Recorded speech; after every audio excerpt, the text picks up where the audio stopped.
सबसे पहले बात करेंगे मुनशियात बरामदगी केस में बड़ी पेशरफ्त। अदालत ने राना सनाउल्लाह को बरी कर दिया है। अदालत ने दीगर तमाम मुल्जिमान को भी बरी कर दिया है।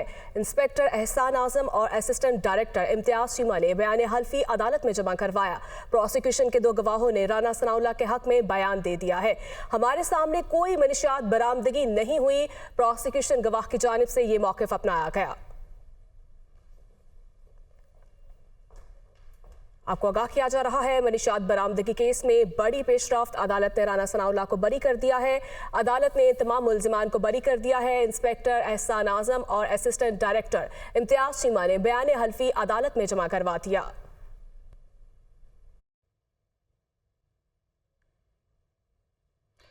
मुस्लिम लीग नून के कायद मियां मोहम्मद नवाज शरीफ ने कहा है कि इमरान खान पर इल्ज़ामात नहीं, साबित शुदा करप्शन है। बच्चे बच्चे की ज़बान पर तोशाखाना चोरी के किस्से हैं। बिलियन ट्री और दीगर मंसूबों की तफसीलात सामने आईं तो रोंगटे खड़े हो जाएंगे। इमरान खान ने शहजाद अकबर कीमा पर शहबाज शरीफ पर झूठे इल्ज़ामात लगाए। डेली मेल की माफ़ी से बड़ा बेगुनाही का और क्या सबूत हो सकता है। ये जल्द अपने मंतकी अंजाम को पहुँचेंगे। वो लंदन में दुनिया न्यूज़ से गुफ्तगू कर रहे थे। इमरान खान को इतना सोचना चाहिए, यानी खुद उसके ऊपर इतने इल्जामात हैं, सबूत आ गए हैं। सिर्फ इल्जामात नहीं है, सबूत आ गए हैं। बच्चे बच्चे के मुंह में वो सबूत आ गए हैं। अभी जो आप सुन रहे हैं जो तोशाखाना के हवाले से, और अभी और भी बहुत सारे केसेस उनके खिलाफ हैं। जो शख्स खुद करप्शन में बिल्कुल सर से लेके पांव तक जो है वो अपना मुलव्विस हो, वो दूसरों पे इल्जामात लगाए करप्शन के। बिलियन ट्री है, उसके बाद ये जो इन्होंने अल कादर ट्रस्ट है, उसकी तफासील जब सामने आएंगी और आ रही हैं, जो आ भी चुकी हैं, मजीद आएंगी, लोगों के रोंगटे खड़े होंगे, रोंगटे। ये 50-50 अरब रुपए की करप्शन है। इमरान खान और शहजाद अकबर ने झूठे इल्जामात लगाए, उसके लिए आज यहाँ का जो सबसे बड़ा अखबार है डेली मेल, उसने आज माफी मांगी कि हमारी खबर झूठी थी और हमें कोई सबूत नहीं मिल सका। जो इल्जामात इमरान खान के कहने पे और शहजाद अकबर के कहने पे इन्होंने लगाए थे शहबाज शरीफ साहब पे, मनी लॉन्ड्रिंग के और उसके बाद करप्शन के और miss use of office, miss use of funds, और उसके बाद जो इन्होंने यहाँ पे किक बैक के इल्जामात लगाए थे। तो सब के बारे में नेशनल क्राइम एजेंसी ने भी कुछ अर्सा पहले क्लीन चिट दी है शहबाज शरीफ साहब को, और फिर कल यहाँ पे जो डेली मेल है उसने माफी मांगी है शहबाज शरीफ साहब से। ये एक न एक दिन और जल्द ही इंशाल्लाह वो दिन आएगा, ये अपने मंत्री को पहुंचेगी। वज़ीर दाखिला राना सनाउल्लाह ने कहा है कि इमरान खान ड्रामा छोड़ें, असेंबलियां तोड़ें, इलेक्शन के लिए तैयार हैं। तहरीक इंसाफ पिछले 7 माह से हुकूमत को ब्लैकमेल कर रही है। टेरियान इमरान खान की बेटी है, सबूत मौजूद हैं। डेली मेल ने शहबाज शरीफ से माफ़ी मांगी, अपनी गलती तस्लीम की। PDM गैर मशरूत मुज़ाकरात के लिए तैयार है। वो लाहौर में मीडिया से गुफ्तगू कर रहे थे।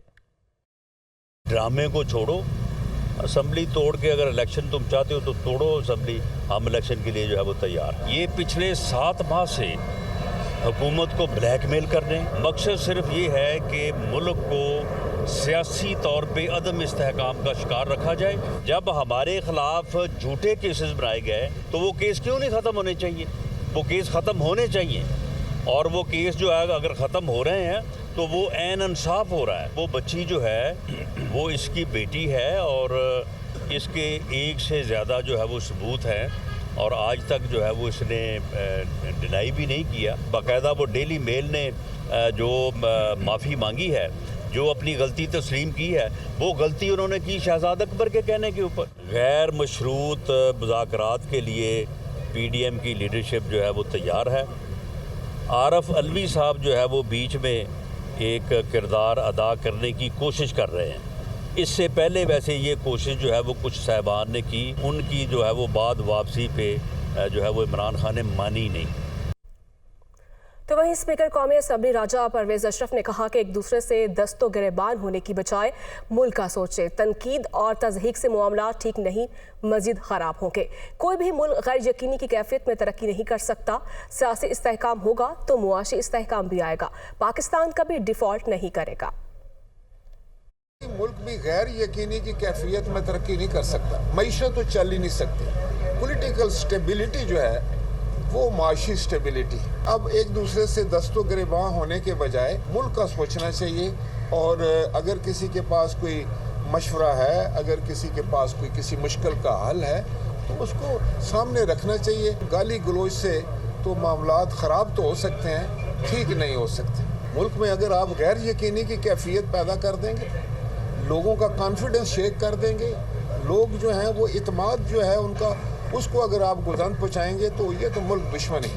पाकिस्तान कभी डिफ़ॉल्ट नहीं करेगा, मैं आपको दावे से कहता हूँ। इलेक्शन कमीशन ने पंजाब में बल्दियाती हल्का बंदियों का शेड्यूल जारी कर दिया। इलेक्शन कमीशन के मुताबिक पंजाब में बल्दियाती हल्का बंदियां 16 दिसंबर से 6 जनवरी तक की जाएंगी।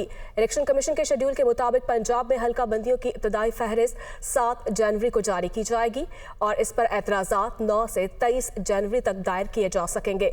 हल्का बंदियों की हतमी फहरिस्त 12 फरवरी को जारी होगी। इलेक्शन कमीशन ने पंजाब में बल्दियाती इलेक्शन अप्रैल में करवाने का फैसला कर रखा है।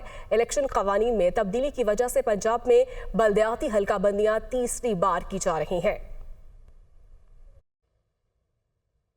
बलूचिस्तान में जमीयत उलमा इस्लाम को एक और कामयाबी मिल गई। JUI के नाराज सीनियर रहनुमा हाफिज हुसैन अहमद पार्टी में दोबारा शामिल हो गए। जमीयत उलमा इस्लाम के सरबराह मौलाना फजलुर रहमान और मौलाना अब्दुल वासे दीगर पार्टी रहनुमाओं के साथ हाफिज हुसैन अहमद की रिहाइशगाह पर गए। नाराज साथी हाफिज हुसैन अहमद से मुलाकात की, जिसके बाद हाफिज हुसैन अहमद ने पार्टी में दोबारा शमूलियत पर आमादगी जाहिर की। सीनियर सियासतदान साबिक मेंबर कौमी असम्बली JUI के साबिक मरकजी तर्जुमान हाफिज हुसैन अहमद को 2 साल कबल JUI ने पॉलिसी की खिलाफ वर्जी पर पार्टी से निकाल दिया था। इससे कबल साबिक वज़ीर आला बलूचिस्तान नवाब असलम रईसानी समेत दीगर अहम शख्सियात पहले ही JUI फे में शमूलियत का ऐलान कर चुकी हैं। आपको बराह रास्त ये चलेंगे। वज़ीर आज़म के मुशीर अमीर मुकाम तकरीब से खिताब कर रहे हैं। तो मैं सबको इस पर ये सब के लिए मुबारकबाद किए कि जितना नुकसान वो सिर्फ ये नहीं कि शरीफ फैमिली को। अभी मैं आ रहा था रास्ते में सुन लिया राना सनाउल्लाह साहब का कि वो हर एक को पता था कि राना सनाउल्लाह साहब का इस केस के साथ क्या ताल्लुक बन सकता है, किधर से पाउडर आए और किस तरह गाड़ी में डाल दिए गए और उस पर किस तरह मुकदमात बना दिए गए। भी मैं सुना था कि वो भी बरी हो गया, उसको भी मुबारकबाद देता हूँ और सारे कारकुनान और वर्करों को भी।